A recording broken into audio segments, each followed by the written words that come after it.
ഒരിക്കൽ ഹസ്തിനാപുരത്തിന്റെ മഹാരാജാവായ പാണ്ഡു തന്റെ 2 ഭാര്യമാരായ കുന്തിയെയും മാദ്രിയെയും കൂട്ടി വനത്തിലേക്ക് നായാട്ടിനായി പോയി.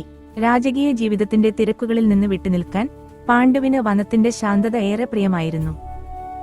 ആ സന്തോഷ നിമിഷത്തിൽ അപ്രതീക്ഷിതമായി പാണ്ഡുവിന്റെ കണ്ണിൽ ഒരു മനോഹര ദൃശ്യം പതിച്ചു. ഒരു മാനും പേടമാനും സ്നേഹത്തോടെ ഇണചേരുകയായിരുന്നു. പ്രകൃതിയുടെ അത്യന്തം ശുദ്ധമായ ഒരു നിമിഷം. എന്നാൽ പാണ്ഡുവിന്റെ വേട്ടക്കാരൻ സ്വഭാവം ഉണർന്നു. ആ നിമിഷത്തിന്റെ പവിത്രത മറന്ന് തന്റെ വില്ല് കുലച്ച് അമ്പ് എയ്തു. അമ്പ് കാറ്റിനെ കീറിമുറിച്ചുപോയി. ഒരു നിലവിളി വനത്തിൽ മുഴങ്ങി. പാണ്ഡു ഓടിയെത്തി നോക്കി.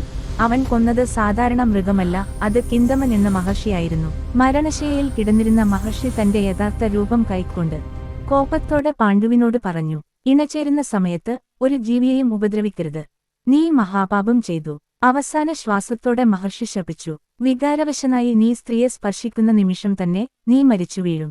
മഹർഷിയുടെ ശാപവാക്കുകൾ കേട്ട പാണ്ഡുവും ഭാര്യമാരും പരിഭ്രമിച്ചു നിൽക്കെ കിന്നമൻ കാലപുരി പോകി.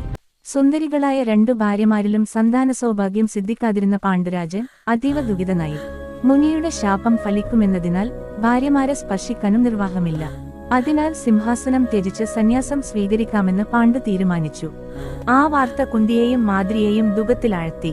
അതിനാൽ ഭാര്യമാരോടൊപ്പം വാനപ്രസ്ഥം സ്വീകരിക്കുകയാണ് നല്ലതെന്ന് പാണ്ഡുവിന് തോന്നി.